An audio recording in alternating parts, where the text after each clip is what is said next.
Welcome in, everyone, to Beyond the Beat with 32 beat writers. My name is Zach Hyduk, and today I'm here with beat writer Cody Roark.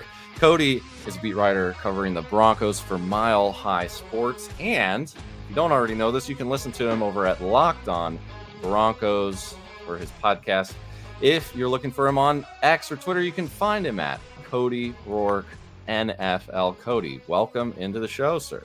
Yeah, hey, thanks so much for having me. I kind of got put on the radar a little bit of what you guys were doing a few weeks ago. You all had Jordan on to cover Rams, and she's great. She does a fantastic job, I think, bringing Rams fans close to the action. And I think it's super important in today's, I'd say, climate of social media, the different outlets that are there that, fans want to know what's actually happening with their team. And it's sometimes hard with all the different, avenues and social medias to get misinformation. I mean, obviously now we see so much engagement farming on different sites. It's tough to know, okay, wait, what's real, what's not. So, very, very honored to be on here to bring, NFL fans closer to what's going on with the Denver Broncos, as well as Broncos fans who are trying to figure out updates on their team. I think the NFL landscape this year is going to be very interesting, and training camp certainly presents a lot of different opportunities. And I'm excited to break it all down. Yeah, I'm glad to have you on. I've heard you, of course, over on Locked On when I can listen to that as well. So again, for those of you who haven't, please make sure to check that out and listen to Cody if you're trying to get any Broncos updates. You also recently posted a article that I haven't gotten a huge chance to dig into, but sounds pretty interesting. Denver Broncos Training Camp Day 10, QB competition conclusion feels close. So I'm interested to see what you have to say about that. I was listening to Locked On Broncos as well with your co-host on either this morning's or yesterday's podcast, and he was talking about some of the notes that you had from camp. So, I mean, we'll just kind of dig right into it, starting with that, I guess.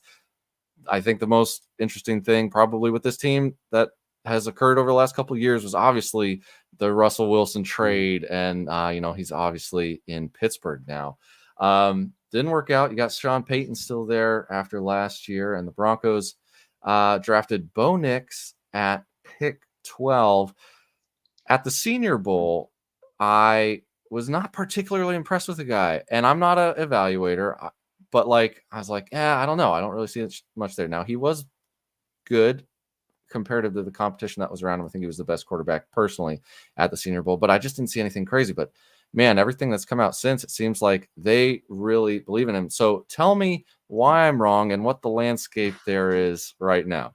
Well, here's the thing is, Bo is a guy that Sean Payton has talked a lot about. I think in the draft process, the build up, there were a lot of people that, I think Dan Orlovsky was probably one of the one guys that's, hey, if anyone's going to make sense for Sean Payton in this year's draft, it's Bo Nix. Chase Daniel was simply on board after that. But, knowing me, I think I tweeted it out last year, just watching Bo Nix. I live in Colorado, so there's a bunch of CU Buffs fans. And, for me initially, this is where it's kind of cool. It comes full circle. I grew up as an Oregon Ducks fan. I lived half my life in Coos Bay, Oregon. We'd go up and watch the Oregon Ducks back when Darren Thomas was playing, Jeremiah Masoli, and then obviously you transition on Marcus Mariota, DeAnthony Thomas, Justin Herbert.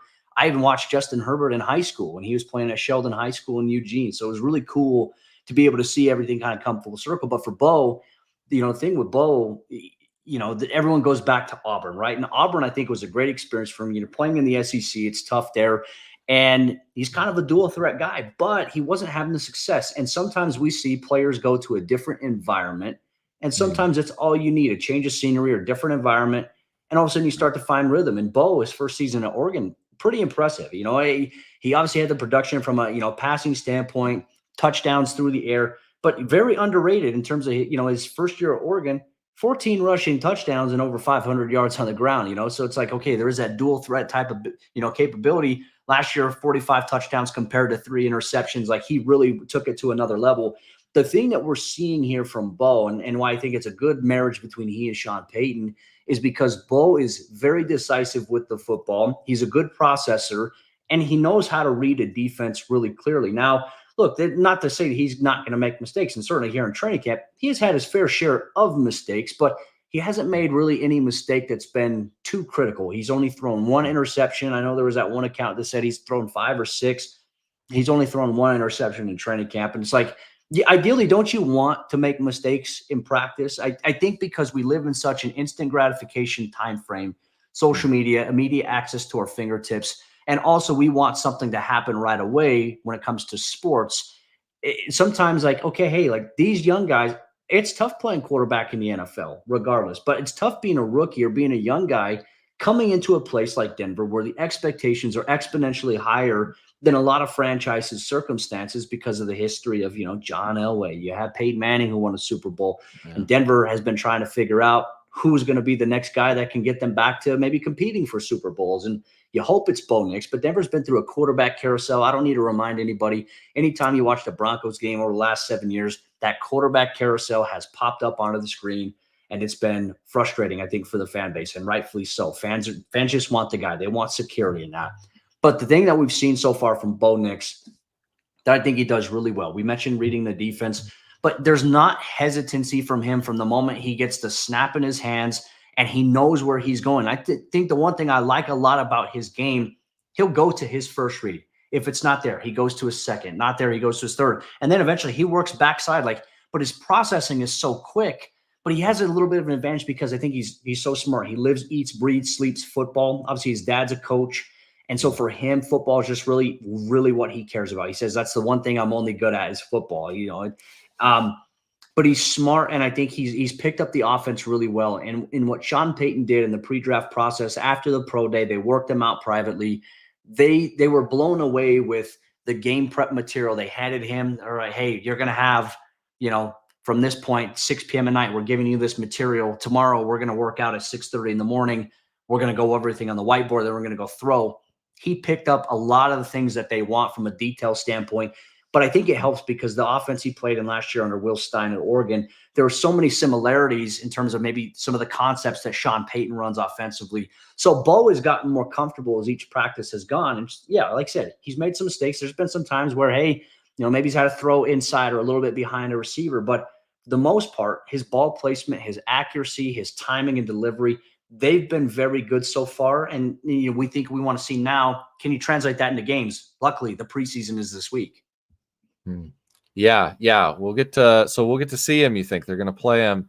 Did they come out? Are they one of the teams that came out and said they would say that? I know we heard Jaden Daniels would be playing. Have we heard much? Yeah, all the starters, and right now, like Jarrett Stidham, like we don't know who the starter is going to be, but between Jarrett Stidham, Bo Nix, like these guys are going to play a ton. Sean wants these guys to play. He believes like, hey, it's useful. You can also build some callousness to it because you need to be able to play. Like practice is physical, it's grueling, but nothing gives you a better evaluation on where you're at and maybe what you can adjust on before the regular season than getting reps in the preseason. It doesn't matter if you're playing against starters, you're playing against guys who are maybe not going to be in the league in 3 weeks from now, but you got to get that in-game simulation. And so Sean's going to play the starters at least the first 2 weeks of the preseason. Okay. Yeah, that'll be a great opportunity then because we don't get that from every team. With you mentioned Stidham. You've got Jarrett Stidham, as you mentioned, of course, Bo Nix, as we've been talking about, and then Zach Wilson. And I know, at least to begin camp, they were on a fairly rotational basis, at least. I don't know if it was exactly equal, but with the first team or what have you. Have we seen any adjustment in that? Is that still going on? And if we see that adjustment, will that kind of clue us in into who may be taking the reins here on out? Yeah, so from OTAs to mandatory minicamp, we were all trying to figure out, okay, hey, what's the rotation be? Sean likes to, Sean doesn't like to tip his hand. And as a coach, a former coach, I understand that. I mean, you don't want to tip your hand this early on, but you want to be able to get work. But even last year when Russell Wilson was on the team and they had Ben DiNucci and Jarrett Stidham, when they ran a team period, each of those quarterbacks would get 7 plays during team period, during training camp. So this year, it's changed a little bit. You started seeing them go with each quarterback's going to get 4 plays per team period. And that's what we saw in the first week and a half of training camp. Saturday kind of changed a little bit. Yesterday at practice, ideally we were trying to figure out, like there was Bo and Jarrett primarily got reps with the first team. We didn't see Zach do that, but we saw Zach get reps with the second team offense twice whenever like Jarrett Stidham got the 1s one day. Zach Wilson got the 2s, Bo got the 3s, and then Bo had the 1s one day. And then it went Zach Wilson with the 2s, and then Jarrett Stidham with the 3s. So ideally, everyone else that's on the beat, we were sitting there talking like, hey, maybe Sean's third team rotation is actually second team in terms of that. But it's like, hey, Zach's going for, second. What does this mean? But yesterday, it kind of felt like Zach's positioning in this whole competition kind of just took a back seat because you saw Denver had their first team period, and Saturday's practice was a little bit more scrimmage like, move the ball period, emphasis on third down, red zone, goal line. They did a lot of different team periods in that regard. The first series that team-wise that they did, Jarrett Stidham got reps with the first team. We're like, okay, it looks like it's a Stidham day here today. Well, then they started doing the move the ball period for the next two team periods, and it was Bo getting reps with the first team for those two team periods. And then they ended practice with a end of game need to score. You're down by a touchdown. You're down by 6. You need to score a touchdown. Jarrett Stidham got the first team reps in that one, and then Bo got the second reps. But Zach has kind of been phased out of this at this point. But in terms of what I mean by the quarterback competition and the article I put over there at milehighsports.com, it feels like it's coming to a conclusion here. While Sean may not necessarily come out week 1 of the preseason, maybe this week or even like after week 2 of the preseason, he may not come out and say, okay, hey, this is going to be the starter. I think the timeline here, though, is going to be the official naming after week 2 of the preseason. I don't think you're going to get it before or, the lead up to that second week. But I do think the reps now are primarily focused, it seems like, from Sean Payton. They're on Jarrett and Bo getting the primary majority of the reps. And Bo's done a really good job getting more comfortable. He stacked some days. Jarrett has played tremendously well here during training camp, hasn't had a turnover, but he's also getting the ball out of his hands quickly. I think the thing, though, that we're seeing with Jarrett, my only critique of him in this situation in camp, sometimes he seems a little too conservative, right? If you need 5 yards, he's going to, throw a pass at 2 to 3 yards depth and hope the receiver can do the rest. You want to see him take some more shots downfield. And he's had a couple of shots downfield, a couple of chance plays, but for the most part, he's a guy that plays it safe, which isn't necessarily a bad thing. Sean Payton wants the quarterbacks to protect the football. They've done a really good job of doing that here between these two guys. Okay. Yeah, that's a lot of really good information. And jumping back to just the first thing you mentioned about mistakes and freaking out about those, I think, that was super important with remembering that it is good for these guys to test the boundaries in practice is for that type of thing. I don't know if it was Dave Canales or some other NFC South head coach, maybe I think this morning actually came out and said that. I'm probably misremembering who exactly that was, but that was said from a head coach this morning. And but week 2, all right, week 2 of the preseason, we'll be keeping an eye out to see how that goes and see if we can get a little bit more information then. To that point, kind of like the build up to that week 2 preseason game, they played the Packers here in Denver, but that week they have joint practices. So now you're getting looks against another scheme, another opponent. And I think so much of how those guys do in that practice specifically, then you go out and you play it in the game on that Saturday or Sunday. That's going to, I think, be the weighing factor here, which is why I think you won't see the starters play anything in week 3. I mean, they might play a series, but at this point, the goal is to get those guys to the regular season. I think Sean will probably announce it by then. I still think it's going to be Bo Nix. Even if it's close between Jarrett Stidham and Bo Nix, Jarrett will be a very good backup if he, doesn't win the job, and he's great in that locker room. And I'd say that the dynamic that those guys have had, like the quarterbacks, even Zach Wilson, even though they're competing against each other, they're very, very close in terms of they hang out together. They go do things away from the team facility. Now, right now, they're all holed up at the team hotel. They're not able to go do much, but they're doing a lot of team bonding stuff. And it's nice to see because sometimes you get in the NFL, I've talked to guys, and if you have vets in there and young guys are like, hey, they drafted this guy or they brought this young guy in who's going to eventually replace me. Like sometimes there can be like, I'm not going to help this dude. Like he's going to eventually take my spot. I'm not going to give him anything. I would say Denver's got a great locker room culture to where there's really none of that happening at any of the positions. And that's honestly a very good sign to have. Yeah, that's a very interesting dynamic, and I don't know how I would handle that if it was me. So that's good to hear. Side note to anybody, if you're live, by the way, in the audience here, feel free to put a chat question in there. If you're watching on X particularly, may not be able to respond to it immediately, but if I can, or if Cody can, we certainly will do that. And if not, try to get your questions in ahead of time next time. If you're listening to this on the podcast feed, make sure to do that when I tweet that out a couple hours before each show. Let's talk real quick, Cody, about another position on the team, I guess, that I feel like needs a bit of clarity. And maybe we've gotten some and we just don't want to hear it. I don't know. The running back room. It feels like, headed into training camp, there was rumors, and I'll say rumors specifically because I don't believe there were a ton of legitimate actual reports that I recall, but there was a lot of rumors about the fact that Javante Williams may not even be on the team and is a cut candidate, and things of that, variety. They brought in rookie Audric Estime a little later in the draft. You got Jaleel McLaughlin, who Sean Payton has talked about, sometimes almost in a gushing manner, especially earlier in like June or May, I think. But talk to us about how the reps have been working for that, who you expect to make this team, because I don't think they all will, right? It's tough. I mean, they have, I think, a stable of horses, no pun intended there in terms of that backfield. I agree with you. And you're right. Like the stuff that we saw in the buildup before training camp this offseason, that Javante is going to be a cut candidate. He's on the roster bubble. There's never been any legitimacy to those claims. Like Sean Payton very much values what Javante Williams can bring to the table. And I think the biggest goal for Javante, obviously, he lost 11 pounds. Like Sean Payton wanted him to get back to that 2021, 2020 weight that he had his rookie year and also his last year at UNC. And the one thing I would also say is Javante looks springy and he's still physical. And he looks, from a body type standpoint, he looks fresh. Last year, I just remember watching him. And granted, it was in training camp. Like, we didn't think he was going to be ready for training camp because it wasn't just an ACL. It was a ligament injury plus the ACL to his knee. And he attacked the rehab process great.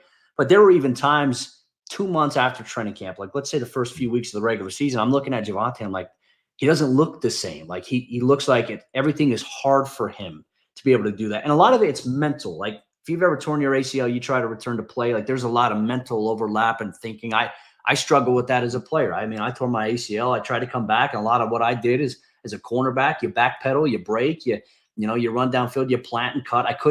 I mentally overthought that. And a lot of athletes do that. But luckily, these guys have great access to the best medical treatment you can possibly get, I think, as in anything, especially when you're at a contact sport. Javante's spot, not in question, never really legitimately in question. That was just outside speculation there. And certainly Sean has really come to bat for, Javante and Jaleel McLaughlin. Like those two guys, in my opinion, and Audric Estime, those three guys are roster locks at this point. Now, the biggest question we have here at this position room, how many guys do they carry there? Do they carry four? Like I could very well see them carry four backs here on this roster. So what does that mean? Well, there's Samaje Perine, there's Blake Watson, Tyler Beatty, who's been on the roster the last couple of years on the practice squad.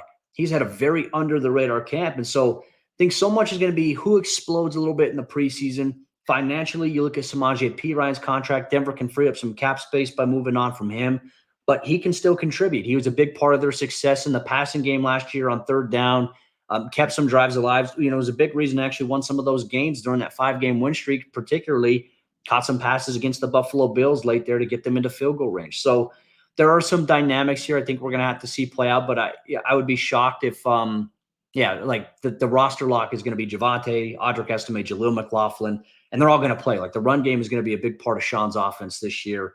But I do see that we do have some questions kind of a little bit in the chat from, fans about the running back position. So if there's anyone you want me to answer in particular, I'd be happy to. Yeah. I think that McLaughlin for me, and we had whoever Maiden focuses, I can just see, I can't see their handle or anything like that. So I'll do what I can here, guys. With if you're in the comments, this is kind of my first go at this type of thing, so bear with me. But definitely, I think McLaughlin, he's kind of a cult favorite, and I feel like he's that way with Sean Payton too, right? He mentioned specifically, I think he mentioned this about another player as well, but that he could play a joker role. What does that actually mean in this context?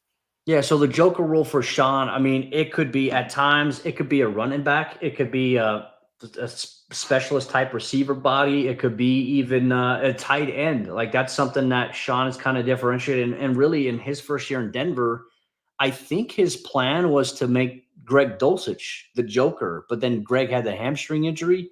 So we haven't really seen the joker role inside of Sean's offense in Denver just yet. But Jaleel, like the Joker role, someone who can run the ball effectively. Taysom Hill, I think, is the perfect Joker in a sense in terms of what you do, except he does some stuff where he lines up at quarterback. But how many times we've seen him line up at running back? We've seen him line up at tight end, in line. We've seen him flexed in the slot, lined up on the outside. Like someone who can do a little bit of that and contribute as a rusher and a passer is kind of like that Joker role that Sean's alluding to.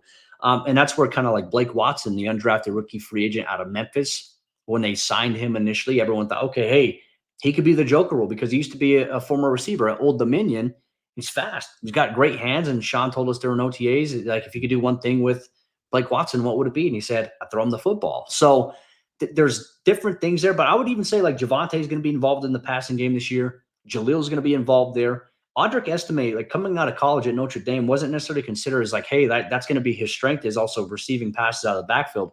I've come away a little impressed with him in that regard there. I think he can contribute there, but he probably won't be a primarily pass catching back out of the backfield. So they just have so many different guys and so many different roles. And I think that the biggest key here is if you're not the 1-2 punch, that third guy is going to have to play special teams. And certainly I think Audric Estime can and will do that. Samaje Perine can do that. But will they maybe go younger? And they also still have a chance to get Watson back on the practice squad. I think there'll be a good chance for him to be able to do that if they do release him after roster cuts happen after the third and final preseason game.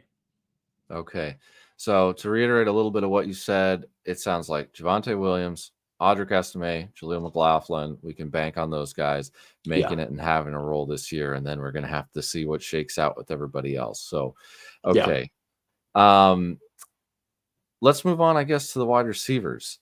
With Jerry Jeudy no longer being on the team, being traded away, you've got Mims from last year, Sutton from last year, Tim Patrick, got rookie Troy Franklin taken in the 4th round, who I think to a lot of people maybe fell farther than they expected. Yeah.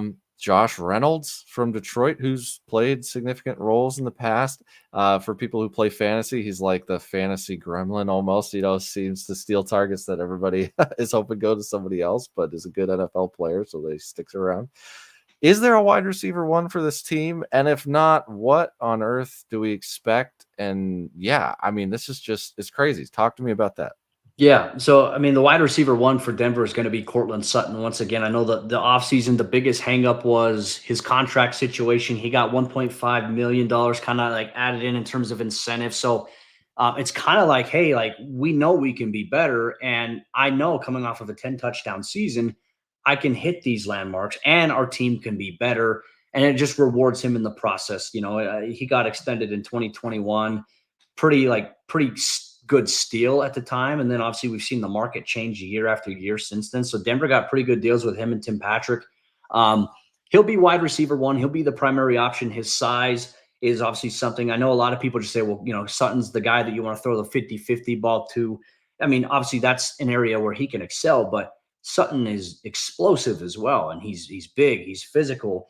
You just want to see a little more consistency in terms of maybe his catches across the middle of the field and seeing him do the stuff after the catch, which he did in 2019. Like last year was a great year for him, but we hadn't seen that dynamic from Cortland since 2019 when Joe Flacco, of all people, was the quarterback. So I think, and nothing against Russell Wilson. Obviously, Russ loved Cortland. That was his top target, 10 touchdowns. He fed him a lot, had the most targets on the team.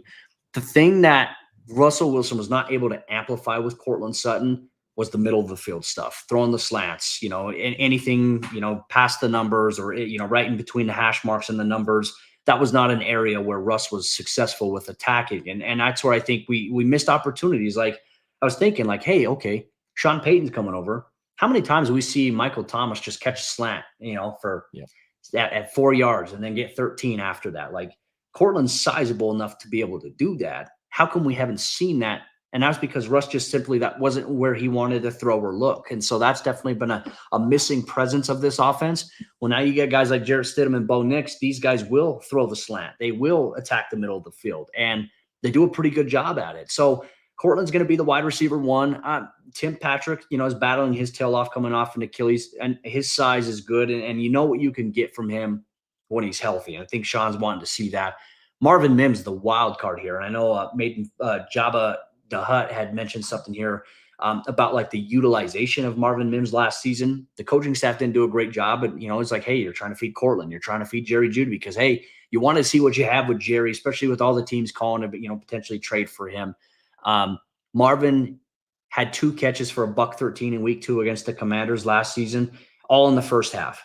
Didn't see a single target in the second half. The Broncos blew a 21-3 lead in that game, lost 35, I think, to 33 at that point. Just embarrassing collapse there. And so much of that is like, how come they stopped going to Marvin? And that was a big mystery. So Marvin's going to be more featured inside this offense this upcoming season. You brought up Josh Reynolds. You look at his body of work the last 4 years, quarterbacks, when looking his way, have had really, really good passer ratings. There's been a steady improvement. Last year, Jared Goff had 113.3 passer rating when targeting Josh Reynolds. And that's what you want to see. But so much of it is to the point that you mentioned. You're going to have these guys like Cortland Sutton, Tim Patrick, ideally, if they're on the roster, which I think they will be. You think Tim's the only guy that could be in question coming off the injury. But let's say that you have Marvin Mims, Tim Patrick, Cortland Sutton as the primary 3 receivers, plus maybe Greg Dulcich, Lucas Kroll at tight end. Josh Reynolds is in a perfect position to get open. Good route runner, very steady, very consistent. I know he struggled with drops in the playoffs there. Haven't seen really any drops from him, but he's been a guy who's come along very, very well. We'll think, hey, this is a guy at this receiver position who can step up. So what does that mean for Troy Franklin, who was drafted in the 4th round, as you mentioned, fell a little bit? Troy doesn't have the pressure on him to be a number 1 wide receiver right now. And that means that, hey, Sean Payton, Johnny Morton, Kiri Colbert, these guys can work with him for at least the next 1 to 2 years. And Sean has even hinted that sometimes, like, you draft a receiver, it takes 2 years to get them to where you want them to be.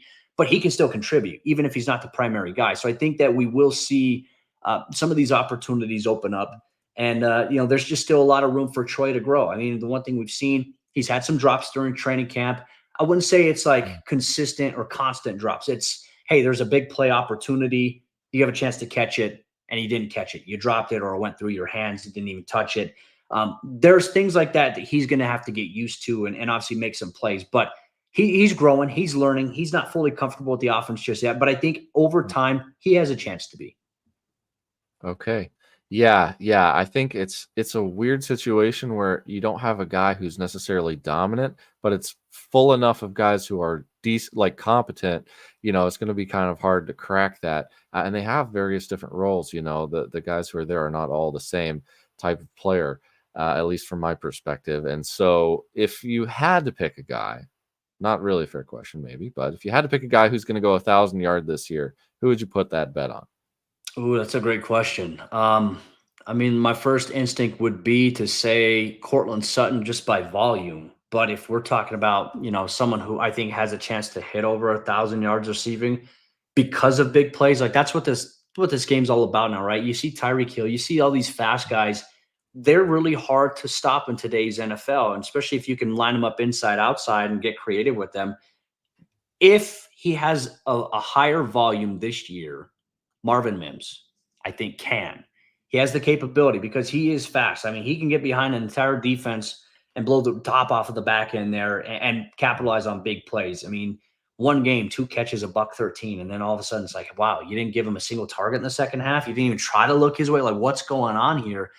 He's got that type of ability. Will it all come to fruition? I mean, that's the hard question we don't have the answer to just yet. I mean, a lot of it is what you hope Marvin can become, the potential. Like, you've seen the flashes, but can he get there?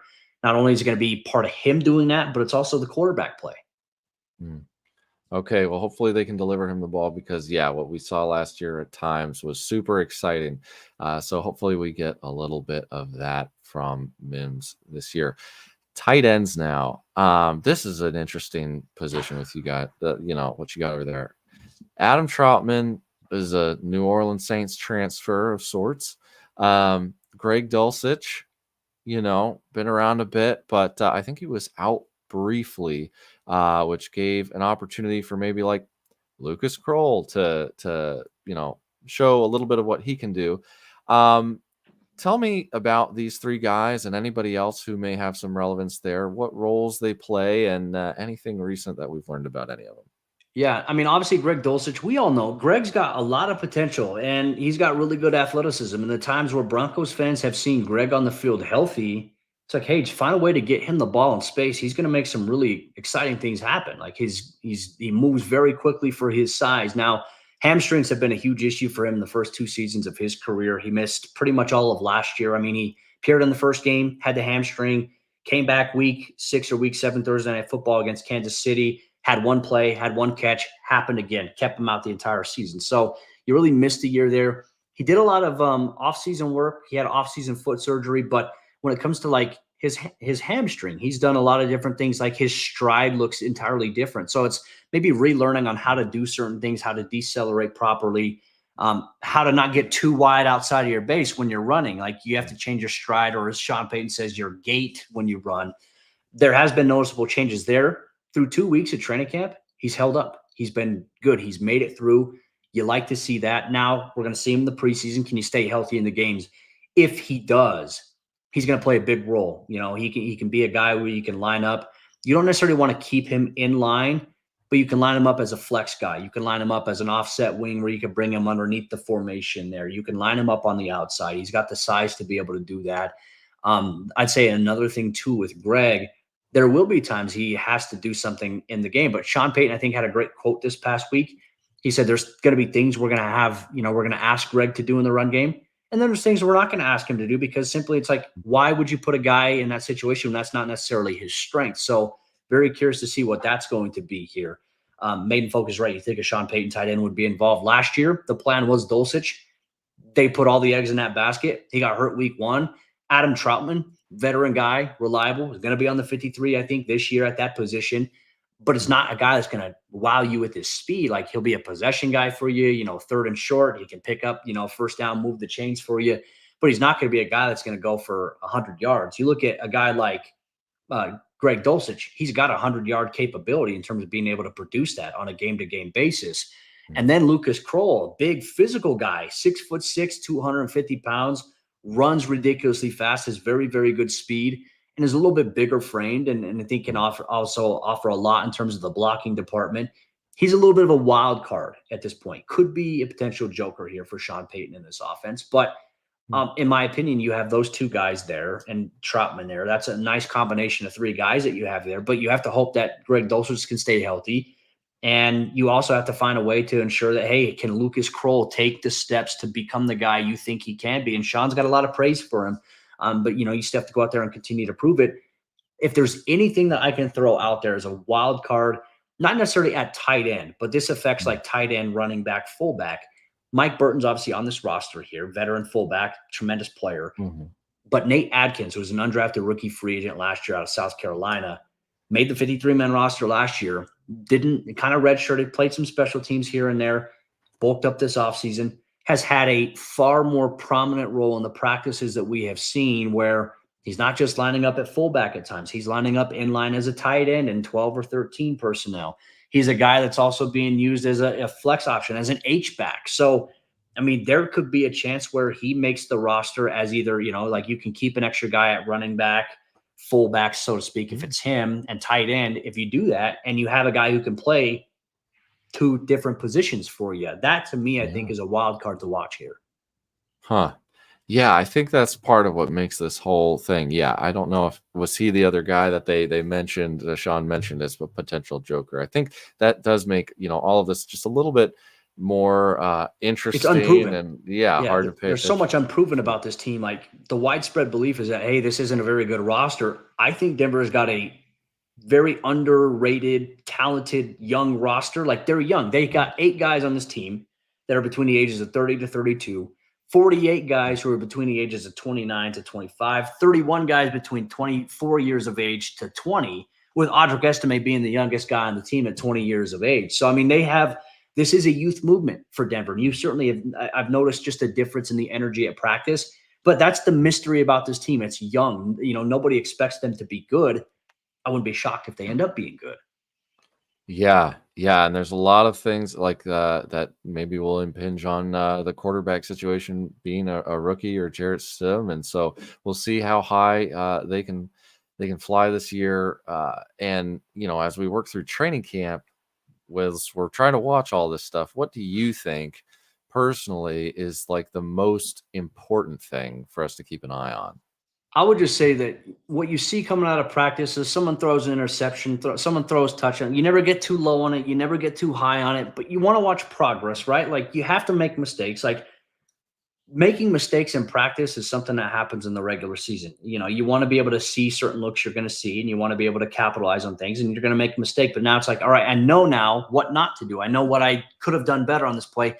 You have to get the mistakes out in order to make the good plays. And so I think we hyper focus so much on the negative plays, like one bad throw. Okay, one bad throw, it's over. Like the preseason, you're going to see, I'm sure you've seen it as well in certain fan bases, but we're going to see it where even in the preseason, a mistake happens, like this guy's a bust. Like how many times do you remember preseason last year with the Houston Texans? Remember CJ Stroud?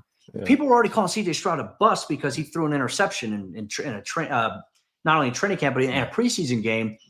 And all of a sudden, there's like, oh, this guy's a bust. And what does he do? He goes up and lights it up in the regular season. You need to make mistakes in order to grow. I always like to say that this thing, like when you pray for rain, you got to deal with the mud too. It's not going to be perfect. And I think we expect so much perfection, like just from an overall product standpoint. You're going to have moments where you're going to struggle. I mean, we're so far removed from guys like, Tom Brady, Peyton Manning. Those guys made mistakes all the time, but they still found ways to like shake it off and go and respond. You want to see that with these young guys. If I had to harp on anything, it's that, because I know in my market, specifically in Denver, the fan base they're tired of waiting for the team to be good. Like the expectations are always high. They're like, I buy a little bit of belief, and then all of a sudden something happens. Like, wow, this is why I don't get my hopes up. Like I've had conversations with fans about that, but every year is a new year. Last year doesn't matter. What matters is now, and obviously the growth trajectory. You want to see these guys go. And even if the Broncos don't win a lot of games this year, if you see, let's say Bo Nix is the starter, you see quarterback growth, and you see these guys, taking steps forward, and there's comfortability. If I was like, hey, this guy, he can be the guy for years to come. Now you have a foundation you can build with going into free agency, next year's draft. You just want to see growth, that the team is at least heading in the right direction. All righty. Sounds good. We'll keep an eye out for all of that. I asked you, I don't know if I gave you enough of advanced notice or not. Do you have something for us for a soapbox? Yes or no? Yeah. No, I could go on. So, and is it relative to my team, or is it relative to the sport? Whatever you want. And see, guys, this is how genuine, stuff happens here. I don't know what he's gonna say. So we've got a little bit of music. We'll play. We'll try this out for the second time. I put this on Alec Lewis the other day of The Athletic. If you haven't listened to that one, go back and check out our Vikings episode. But yeah, football or not, you got 60 seconds. Cody, go. One of the things I think about this media market in terms of consumption, and obviously people who want to do what we do in terms of covering a sport, figure out how to differentiate yourself from what other people are doing. And I'd say a lot of the times we see people watching the same thing. It's like we all go see a movie, right? When it comes to sports, when it comes to practice, we're all watching the same thing, but we can come out of it with different interpretations. There's so much fluff in this industry that I would encourage people: be yourself, be authentic, know what you're looking at. Like, be an expert on things you know. Don't pretend to be an expert on things that you have no idea about. Me, I specialize on the defensive side of the ball primarily. I know a little bit about the offense because I played receiver. So what am I looking like? If I'm evaluating a quarterback, is this placement as to the wide receivers? Is that there? Like, understand what your niche is, understand what you're good at. Don't pretend to be someone you're not. And I'd say, like, this is an industry where just be authentically yourself, be comfortable with being uncomfortable at times. If I had to give anything in terms of a soapbox, that's what I would do, because I think this industry is so important. I think fan consumption is so important. It's just changing though. So just be yourself. That's my soapbox rant here today. All right. Hey, that's a good one. I like that. I get sometimes some encouragement. I get sometimes some words of wisdom like that, Cody. So everybody make sure to follow those wise words there from Cody. Thanks again for joining us, man. Before we let you go, just go ahead and remind us where we can find you, if you don't mind. Yeah, absolutely. Thanks for having me. Appreciate you once again. Love what you're doing here. If you want to stay up to date with what's going on with the Broncos, if you're an NFL fan of another team, but you have interest in knowing, let's say the Broncos going to play your team, 1 week, and you want to know what's going on, check out my work. I write every day, milehighsports.com. I cover every practice, every game for this team in person. And then I also do a daily Broncos podcast called Lockdown Broncos every single day. all year long. No breaks, literally every single day, all year long. And you get what's going on with the team from an objective point of view. You can get that wherever you get your podcasts or available on YouTube. All right. Yeah, everybody make sure to especially add that to your podcast rotation. For those of you who will be sticking around, be sure to do so. And Cody, thanks again for joining us, man. Hopefully we'll talk to you again soon. Thanks for having me. I appreciate it. All right. So if you're still here, I've got a quick update from our friend over in Arizona. That's Tyler Drake of Arizona Sports. I asked him a question and asked him to leave a voicemail for us regarding the wide receiver 2 battle and how that is shaping up in Arizona. Hey, what's up? This is Tyler Drake from Arizona Sports, covering the Arizona Cardinals. And question that you guys posed to me was, what's the wide receiver 2 battle looking like or shaking out during training camp? And I got to say, Zay Jones has really impressed as a veteran coming in. He has checked all the boxes, in my opinion, as a guy who can be a dangerous piece of this offense. But I got to say, I still got to give a little bit of the edge to Michael Wilson. He's looking really consistent out during training camp. Looks like he's clearly taken that step from last year to this year already, and the connection with him and Kyler Murray is legit. Obviously, Marvin Harrison Jr. is going to get a lot of those targets, but I would not be surprised if Michael Wilson has a breakout second year, just given what he's putting on tape so far. All right. Thanks again for that, Tyler, for that update. As make sure to check Cody Roark out, our main guest for today. Also, make sure to check out our website at 32beatwriters.com, where we have player training camp news and news summaries, player tracking tools, and more. Make sure to keep up there for all of the most recent news and relevant information from the beat writers. For Cody Roark, I'm Zach Haidu.